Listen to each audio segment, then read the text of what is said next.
तो हेलो दोस्तों, कैसे हैं आप सब? उम्मीद करता हूँ बहुत अच्छे होंगे। आज वापस से लेकर के आ गया हूँ मैं एनसीईआरटी रिव्यू सीरीज में कक्षा 10 की भूगोल विषय की पाठ्य पुस्तक को आज से हम स्टार्ट कर रहे हैं। कक्षा 6, कक्षा 7, कक्षा 8 और कक्षा 9 की भूगोल विषय की एनसीईआरटी को चैप्टर वाइज हमने ख़त्म कर लिया है सफलतापूर्वक। वो सारे वीडियो प्लेलिस्ट में अवेलेबल हैं। अगर आपने अभी तक नहीं देखे हैं तो आप वहाँ पर जा करके वो सारे वीडियोज़ को देख सकते हैं। इसके अलावा दोस्तों सारे के सारे प्रैक्टिस क्वेश्चन टेलीग्राम पर अवेलेबल हैं। अब तो हम लाइव क्लास करने लगे हैं शाम को 7:30 बजे प्रैक्टिस क्वेश्चंस की। तो उस सीरीज से शामिल होने के लिए अपने यूट्यूब पर आप यूपीएससी प्राइम टाइम लिख करके सर्च कर सकते हैं और वहाँ पर चैनल से जुड़ करके आप जो प्रैक्टिस क्वेश्चंस हैं उनको शाम को 7:30 बजे लाइव उनका अभ्यास कर सकते हैं सभी स्टूडेंट्स के साथ में। इसके अतिरिक्त आज के पहले हम कंटेंट लिस्ट चेक कर लेते हैं कि इस पाठ्य पुस्तक से हमें कुल मिलाकर के क्या कुछ पढ़ने को मिलने वाला है। तो पहला चैप्टर जो हम इस पाठ्य पुस्तक से पढ़ेंगे, जिसे हम आज अभी पढ़ने वाले हैं, वो है संसाधन एवं विकास। इसके बाद में ये चैप्टर संसाधन एवं विकास का ये चैप्टर मेंस के लिए बहुत इंपॉर्टेंट है। इसके अलावा इसमें जो मृदा संबंधी भाग है वो प्रीलिम्स के लिए बहुत इंपॉर्टेंट है। अभी उस पर हम इन डिटेल थोड़ा सा डिस्कस करने वाले, रिव्यू करने वाले।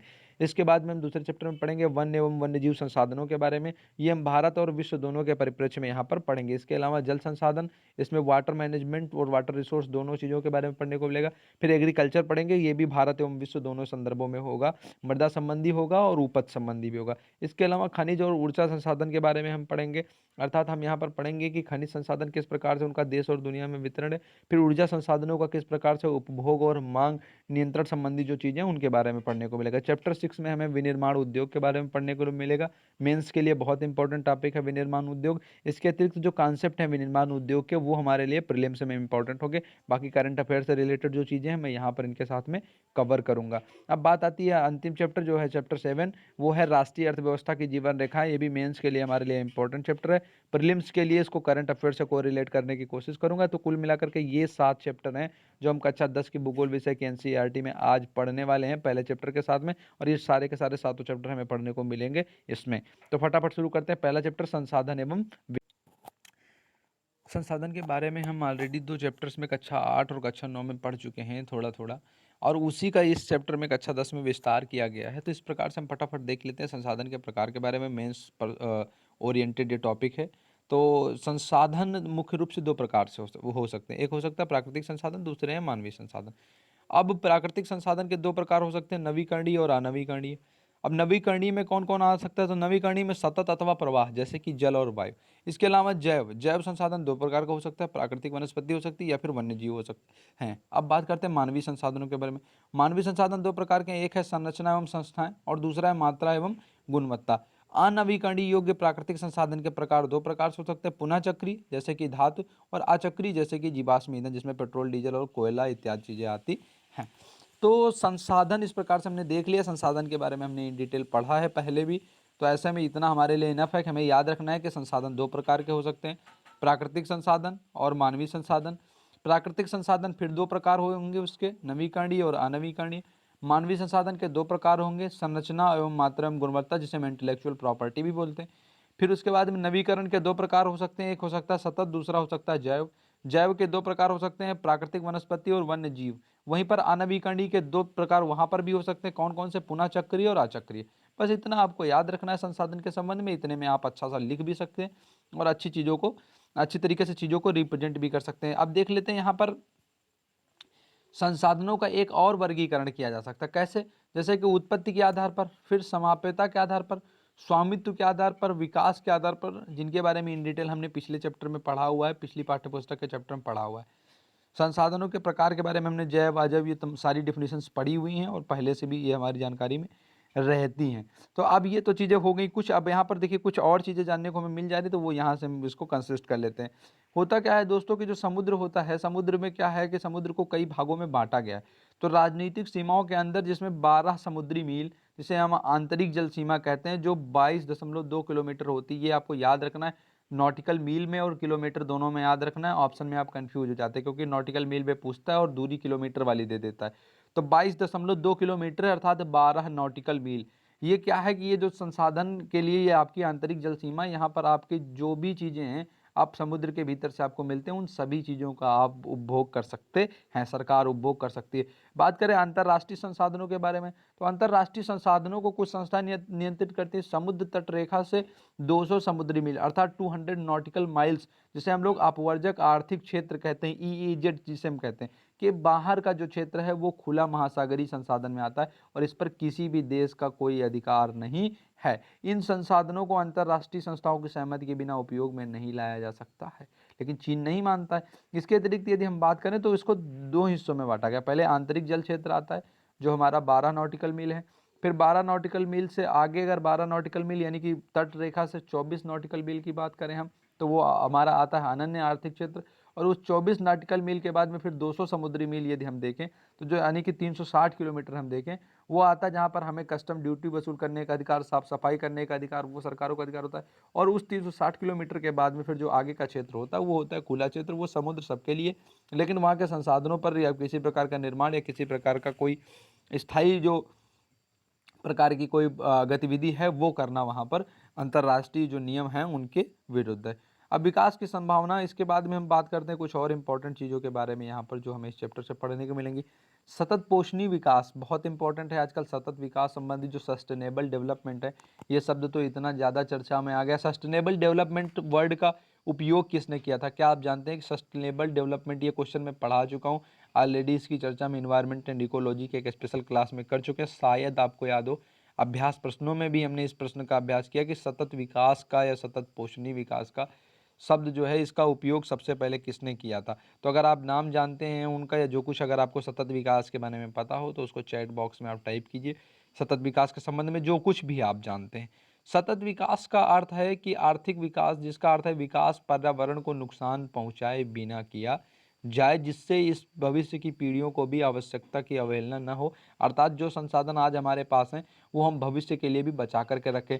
रियो डी जेनेरियो जो है ब्राज़ील में, दक्षिण अमेरिका का एक देश है ब्राज़ील, और वहाँ पर ब्राज़ील सबसे बड़ा देश है दक्षिण अमेरिका का। इसके अलावा ब्राज़ील से अमेजन नदी बहती है और ब्राज़ील के संबंध में तमाम सारी जो चीज़ें हैं काफ़ी है। कहवा है, अमेजन के वन हैं जिसे दुनिया के फेफड़े कहा जाता है। 30% जो ऑक्सीजन है वो हमारे लिए उपलब्ध कराते हैं। साउथ अमेरिका के बारे में अभी हमने हाल ही में एक वीडियो में इन डिटेल डिस्कशन किया हुआ है, उसके अभ्यास प्रश्न भी रह गए हैं। आज के इस वीडियो के बाद में भी जो लाइव चैट आने वाली है पूरी की पूरी क्लास, उसमें हम बौद्ध धर्म और दक्षिण अमेरिका दोनों के 10-10 इंपॉर्टेंट क्वेश्चन यानी कि कुल मिलाकर के 20 क्वेश्चंस पर प्रैक्टिस करने वाले हैं। तो कहीं मत जाइएगा, इस वीडियो को देखने के बाद में तैयार रहिएगा। 20 क्वेश्चन पे हम चर्चा करेंगे, आज अभ्यास करेंगे। पहले 10 क्वेश्चन होंगे अफ्रीका महाद्वीप दक्षिण अमेरिका महाद्वीप से, फिर आगे के 10 क्वेश्चन पे हम बात करेंगे बौद्ध धर्म के बारे में। दोनों के इंपॉर्टेंट क्वेश्चन पे बात करेंगे। तो रियो डी जेनेरियो में एक पृथ्वी सम्मेलन हुआ, कब हुआ? 1992 में हुआ। इसके बाद में 100 से भी अधिक जो राष्ट्रों के अध्यक्ष थे उन्होंने ब्राज़ील के रियो डी जेनेरियो में प्रथम अंतर्राष्ट्रीय पृथ्वी सम्मेलन में एकत्रित हुए। तो प्रथम अंतर्राष्ट्रीय पृथ्वी सम्मेलन कहाँ पर हुआ है? ये हुआ है हमारा रियो डी जेनेरियो ब्राज़ील में। एनवायरनमेंट कितना इंपॉर्टेंट है आप जानते हैं, उसके बारे में कोई चर्चा करने की जरूरत नहीं है। मैं अक्सर कहता रहता हूँ कि आपको करंट अफेयर के बाद यदि किसी सब्जेक्ट पर ज़्यादा ध्यान देना है तो वो है भूगोल और एनवायरनमेंट एंड इकोलॉजी। बात कर लेते हैं एजेंडा 21 के बारे में। एजेंडा 21 जो है वो 1992 में ब्राज़ील के वही उसी शहर रियो डी जेनेरो में संयुक्त राष्ट्र पर्यावरण और विकास सम्मेलन UNCED, क्या आप बता सकते हैं ब्राज़ील की राजधानी क्या है? ब्राज़ील की राजधानी को कमेंट बॉक्स में टाइप करके बताइए, ब्राज़ील की राजधानी और प्रधानमंत्री वहाँ पर कौन है? तो बताइए फटाफट कौन है वहाँ पर प्रधानमंत्री और ब्राज़ील की राजधानी क्या है? तो इसके बाद में अगर हम देखें तो UNCED जो है उसके तत्वाधान में राष्ट्राध्यक्षों द्वारा जो एक स्वीकृत किया गया है वहाँ पर, और इस उद्देश्य से जो भूमंडलीय सतत पोषणीय विकास है वो हासिल करना है। एक कार्य सूची है जिसका उद्देश्य समान हितों, परस्पर आवश्यकताओं एवं सम्मिलित जिम्मेदारियों के अनुसार विश्व सहयोग के द्वारा पर्यावरणीय क्षति एवं गरीबी एवं रोगों से निपटना है। एजेंडा 21 का मुख्य उद्देश्य यह था कि स्थानीय तौर पर अपना स्थानीय निकाय और एजेंडा 21 तैयार करें। अब मैं समझा देता हूँ इसका तात्पर्य क्या है। दोस्तों, ब्राज़ील के शहर में 1992 में एक जब 1992 में जब एक संयुक्त राष्ट्र पर्यावरण और विकास सम्मेलन उसके तत्वाधान में जब सभी राष्ट्राध्यक्षों की एक मीटिंग हुई तो वहाँ पर इसे एक्सेप्ट किया गया, स्वीकृत किया गया। इनका मूल उद्देश्य यह था कि सभी देश अपना एक एजेंडा 21 तैयार करें और कुछ उनमें मुख्य चीज़ों को बनाए जिनका वो उन्मूलन करना चाहते हैं, जिन चीज़ों में वो सुधार लाना चाहते हैं, उन्हें ठीक करना चाहते हैं। एजेंडा 21 इससे रिलेटेड है कि सभी देशों का अपना एक एजेंडा होना चाहिए जिसके संबंध में वो कार्य करें। तो कौन है राष्ट्रीय अध्यक्ष ब्राजील का, उसको कमेंट करके आप कमेंट में टाइप करके बताइए ब्राजील का राष्ट्रीय अध्यक्ष कौन है। इसके बाद में फिर संसाधन की अगर हम नियोजन की बात करें तो नियोजन के संबंध में क्या है कि चीज़ों को किस प्रकार संरक्षित किया जाना चाहिए, उसके संबंध में हमें इस बात की जानकारी होना आवश्यक है कि हमारे पास जो संसाधन है उनकी खपत किस प्रकार की है और खपत के साथ साथ में उनका उत्पादन और भंडारण हमारे पास किस प्रकार का है। जब ये तीन चीज़ें हमें जब हमारी जानकारी में होंगी तो संसाधन का नियोजन किस प्रकार से करना है हम बेहतर बेहतर ढंग से इन चीज़ों को समझ पाएंगे। अब बात कर लेते हैं हम यहाँ पर भू संसाधन के बारे में। तो भू संसाधन हमारे लिए इम्पोर्टेंट क्यों हो जाता है दोस्तों, क्योंकि अगर हम देखें तो भारत की भूमि में विभिन्न प्रकार की भू आकृतियाँ हैं, जैसे कि पर्वत हैं, पठार हैं, मैदान हैं, द्वीप हैं। लेकिन लगभग 43% जो भूभाग है वहाँ पर हमारे यहाँ पर मैदान है। 43% जो एरिया है वहाँ पर हमारे पास भू क्षेत्र है। तो करीब करीब 43% जो भाग है वो हमारे पास मैदान है, जिसमें कृषि और उद्योग विकास के लिए सुविधाजनक बनाया गया है। पर्वत पूरे भू क्षेत्र के करीब 30% भाग पर विस्तृत है। मैदान तो आपको याद ही रखना 43%। इसके अलावा आप पर्वत भी याद रख सकते हैं अपनी जानकारी के लिए कि करीब करीब 30% जो भाग है वहाँ पर विस्तृत है। ऐसे में जो 27% एरिया है वो पठारी क्षेत्रफल है। तो 27% एरिया जो है वो पठारी है, 30% एरिया वो कैसा है, पर्वतीय है, और 43% एरिया कैसा है, वो भू क्षेत्र मैदानी है। तो ये है भारत का कुल मिलाकर के स्थिति। अंतर्राष्ट्रीय स्तर पर व्यवस्थित तरीके से जो संसाधन संरक्षण की वकालत शुरू हुई वो शुरू हुई 1968 में क्लब ऑफ रोम ने। तो सबसे पहले 1968 में क्लब ऑफ रोम ने इस चीज़ को उभारा। इसके बाद में एक पुस्तक आई थी जिसका नाम था स्मॉल इज ब्यूटीफुल। सुमेसर ने पुस्तक लिखी थी 1974 में। इसमें उन्होंने फिर से एक बार इस पर बात की। फिर एक आई ब्रुटलैंड रिपोर्ट जिसका वैश्विक स्तर पर संसाधन संरक्षण का मूलाधार इसने योगदान दिया। 1987 में ब्रुटलैंड आयोग की रिपोर्ट जो आई है वैश्विक स्तर पर, उसने इस संरक्षण में संसाधन और इन्होंने रिपोर्ट में सतत पोषणीय विकास की संकल्पना को प्रस्तुत किया, सस्टेनेबल डेवलपमेंट की संकल्पना को प्रस्तुत किया। ब्रुटलैंड रिपोर्ट हमारे लिए मोस्ट इंपॉर्टेंट है, बिल्कुल एकदम याद रखना है आपको। ब्रुटलैंड जो रिपोर्ट है इसका संबंध किससे, तो इसका संबंध है हमारा सतत पोषणीय विकास से, अर्थात सस्टेनेबल डेवलपमेंट से। याद रखना है, भूलना नहीं है ब्रुटलैंड रिपोर्ट के बारे में। अब भू उपयोग के बारे में जैसी हमारी चर्चा चल रही थी तो वन है कृषि के लिए, फिर अनुपलब्ध भूमि है 43% एरिया पर मैदानी क्षेत्र है, 30% एरिया पर पहाड़ है। ये आपको याद रखना है बिल्कुल पूरी तरीके से। अब भू उपयोग की बात करें तो भारत का जो कुल भौगोलिक क्षेत्रफल है 32,87,263.7 वर्ग किलोमीटर। इसके बाद में 8 वर्ग किलोमीटर। इसके बाद हम बात करें तो करीब 93% जो भाग है उसी के हमारे पास भू उपयोग के आंकड़े उपलब्ध हैं, क्योंकि पूर्वोत्तर में असम को छोड़ करके बाकी राज्यों की जो जानकारी है वो हमारे पास उपलब्ध नहीं है। इसके अलावा जम्मू कश्मीर में जो पाकिस्तान और चीन का अधिकृत क्षेत्र है उनका भी सर्वेक्षण नहीं हुआ है। फिर भी यदि हम बात करें तो भारत में इस समय करीब करीब 13 करोड़ हेक्टेयर जो भूमि है वो निम्नीकृत है। इसमें करीब करीब 28% जो भूमि है वो निम्नीकृत वनों के अंतर्गत, 56% जो क्षेत्र है वो जल अपर्दित है। तो ये तमाम सारे डेटा हैं जो मेंस में लिखने के लिए आपको बहुत काम आने वाले हैं। तो अगर आप मेंस में भूगोल विषय के साथ जाने वाले हैं तो फिर आपको इन चैप्टर्स को बहुत इन डिटेल पढ़ना होगा। प्रीलिम्स के लिहाज से ये डेटा इतने इंपॉर्टेंट नहीं है, लेकिन अगर आपकी जानकारी के लिए हैं तो ये दूसरे चीज़ों में आपको सपोर्ट जरूर करेंगे, दूसरे प्रश्नों के आंसर करने में आपको सपोर्ट करेंगे। इसके अलावा अगर हम बात करें तो जो हमारी राष्ट्रीय वन नीति है 1952 की, उसके अंतर्गत कहा गया है कि 33% भौगोलिक क्षेत्र वांछित है जहां पर वन होने चाहिए। दोस्तों इसमें भी एक अंतर है। 33% जो भू क्षेत्र के बारे में बात की गई है वो की गई है मैदानी क्षेत्र के बारे में। पहाड़ी क्षेत्रों के बारे में एक अलग प्रतिशत है। क्या आप जानते हैं कि कितना प्रतिशत भूमि राष्ट्रीय वन नीति 1952 कहती है कि पहाड़ी क्षेत्रों में कितने प्रतिशत हिस्सों में वन होना अनिवार्य है? मैदानी क्षेत्र में तो 33% कुल निवल क्षेत्रफल का वन होना अनिवार्य है, राष्ट्रीय वन नीति 1952 कह रही है। लेकिन पहाड़ी इलाकों में, पहाड़ी क्षेत्रों में कितने प्रतिशत भौगोलिक क्षेत्र पर वन होने चाहिए? अगर आप जानते हैं तो टाइप करके बताइए फटाफट, कितने प्रतिशत वन होने चाहिए पहाड़ी क्षेत्रों में। अब बात करते हैं मृदा संसाधन में हम, तो ऊपरी संस्तर की मृदा, ये मृदा के बारे में अगर क्लासिफिकेशन की हम बात करें तो ऊपरी संस्तर की मृदा है जिसे हम भूपर्पटी भी कहते हैं। और यहीं पर जो है सारे कृषि संबंधी जो चीज़ें हैं जुताई के बाद में, क्योंकि ये जो होती है पूरी तरीके से जो खनिजों में धनी होती है पूरी तरीके से, तो ऐसे में जो उत्पादन है वो इसी ऊपरी संस्तरीय मृदा पर हो पाता है। मृदाओं के कुछ वर्गीकरण देख लेते हैं। सबसे पहले बात आती है जलोढ़ मिट्टी के बारे में। तो जलोढ़ मिट्टी में बांगर और खादर दो प्रकार से उसे हम कल क्लासीफाई कर देते हैं। सारी चीज़ें हमारी पड़ी हुई हैं। कुछ नदी तंत्रों के बीच में ये मिट्टियाँ हमें मिलती हैं, जैसे कि गंगा नदी तंत्र है, इसके अलावा सिंधु नदी तंत्र है, ब्रह्मपुत्र नदी तंत्र है, और इसके अलावा अगर दक्षिण भारत में देखें तो महानदी, गोदावरी, कृष्णा, कावेरी, इन तमाम नदियों के जो नदी तंत्र हैं वो हैं। महानदी का उद्गम कहाँ से होता है, अगर आप जानते हैं तो कमेंट करके बताइए। किस राज्य से होता है, यदि आप उस स्थान का नाम बता पाते हैं तो बहुत अच्छी बात है, जहाँ से उद्गम होता है। यदि नहीं जानते फिर भी बताइए गोदावरी नदी का उद्गम किस राज्य से है, और कितने राज्य से होकर के फिर कहाँ पर आकर के गिरती है। तो उद्गम किस राज्य से है, पहले तो आप ये कमेंट करके बताइए। मृदा के प्रकार के बारे में बात करें तो जम्मू कश्मीर से लेकर के हिमाचल प्रदेश, उत्तराखंड, भूटान और अरुणाचल प्रदेश के कुछ हिस्सों में पहाड़ी मृदा पाई जाती है, पर्वतीय मृदा पाई जाती है। इसके बाद में अगर हम बात करें तो पंजाब से लेकर के हरियाणा, दिल्ली, उत्तर प्रदेश, बिहार, झारखंड और पश्चिम बंगाल के हिस्सों से आगे बढ़ते हुए झारखंड के केवल कुछ हिस्सों में, ऊपरी हिस्सों में, फिर असम के मैदान तक जलोढ़ मृदा पाई जाती है, जिसका एक पतली सकरी पट्टी के रूप में हिस्सा राजस्थान से होते हुए गुजरात तक चला आता है, और तटीय हिस्सों में मृदा पाई जाती है, जलोढ़ मृदा पाई जाती है। इसके बाद में बात आती है लाल और पीली मृदा की, तो दक्षिण भारत में, इसके अलावा पूर्वी दक्षिण भारत में अगर हम बात करें तो, और एकदम पूर्वी भारत में, पूर्वोत्तर में पूरी की पूरी जो लाल और पीली मृदा है वो पाई जाती है। काली मिट्टी की बात करें तो जो पूरा का पूरा दक्कन ट्रैप है, इसके अलावा गुजरात के कुछ हिस्से, फिर मध्य प्रदेश से होते हुए उत्तर प्रदेश के बुंदेलखंड वाले हिस्से में और राजस्थान के कुछ हिस्सों में काली मिट्टी पाई जाती है। लेटेराइट मिट्टी पश्चिमी तटीय क्षेत्रों में पाई जाती है, जो कि पूरा का पूरा तटीय हिस्सा है, पश्चिम का तट है पूरा का पूरा, वहाँ पर पश्चिमी घाट पर पाई जाती है।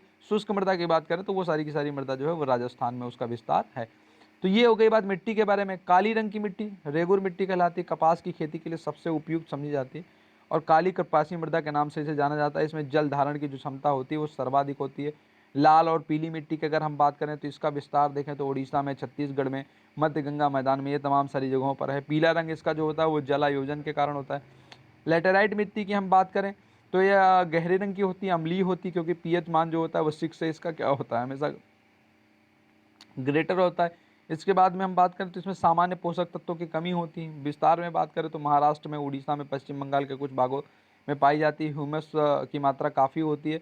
ऐसे में यहाँ पर सदाबहार वन मिलते हैं, लेकिन विरल वनस्पति और अर्धशुष्क वनों की मात्रा धीरे धीरे बढ़ती चली जाती है। तो ये तमाम सारी चीज़ें जब इन डिटेल आप पढ़ेंगे तो आपको और ज़्यादा चीज़ें इससे जानने को मिलेंगी। इस रिव्यू में आप ये चीज़ें देख सकते हैं। मरुस्थलीय मृदा के बारे में भी हमें इस चैप्टर से थोड़ा कुछ जानने को मिलता है, और यहाँ पर नमक भी बनाया जाता है जल को वाष्पीकृत करके मरुस्थलीय मृदाओं में। तो ये कुछ चीज़ें हैं जो आपके लिए मेंस में इंपॉर्टेंट हो सकती हैं। इसके अलावा प्रीलिम्स ओरिएंटेड जो चीज़ें हैं उनको हम थोड़ा सा इन डिटेल पढ़ते हुए चले जा रहे हैं। अब बात कर लेते हैं भारत में पर्यावरणीय दशाओं के बारे में। तो पर्यावरण के पुनर्जनन के संबंध में संसाधन की उपलब्धता और पर्यावरण सुधार के बारे में तमाम सारी चीज़ें हैं जिनके बारे में प्रयास किया गया है। और 29 लाख हेक्टेयर भूमि भारत में 1% क्षेत्र में जल विभाजक प्रबंधन से हरा भरा बनाने के प्रयास तमाम सारे किए जा रहे हैं। तो ये तमाम सारी चीज़ें थी जो हमने पढ़ी हैं कक्षा 10 की भूगोल विषय के एनसीईआरटी के पहले चैप्टर से, संसाधन एवं विकास से। संसाधन के बारे में हमने पढ़ा है, फिर मृदा संबंधी कुछ विशेषताओं के बारे में हमने पढ़ा है, एजेंडा 21 और रियो डी जेनेरियो में हुए पृथ्वी सम्मेलन के बारे में हमने काफ़ी सारी चीज़ों को देखा है। तो इन चीज़ों को आप देख लीजिए। इसके बाद में अगर आपके पास में भूगोल विषय की कोई किताब है तो उससे मृदा संसाधन से रिलेटेड जो चीज़ें हैं, खासतौर से कौन सी मृदा में किस प्रकार की उपज होती है, कहाँ पर कितना विस्तार है, जहाँ पर चीज़ों को फिर कंपटीशन के लिहाज से लिखा गया है, वहाँ से आप इन चीज़ों को इन डिटेल पढ़िए। चूँकि क्लास 10 के लिए इस एनसीईआरटी को लिखा गया, कंपटीशन के लिए नहीं लिखा गया, ऐसे में जो चीज़ें हमारे लिए इस रिव्यू में इंपॉर्टेंट हो सकती थी उन चीज़ों को मैंने उभारने का प्रयास किया। बाकी चीज़ें क्लास स्टूडेंट्स के लिए। अगर कंपटीशन के लिहाज से आपको फैक्ट चाहिए तो फिर आपको भूगोल विषय की किताब को साथ में इसके साथ कोरिलेट करते हुए पढ़ना पड़ेगा।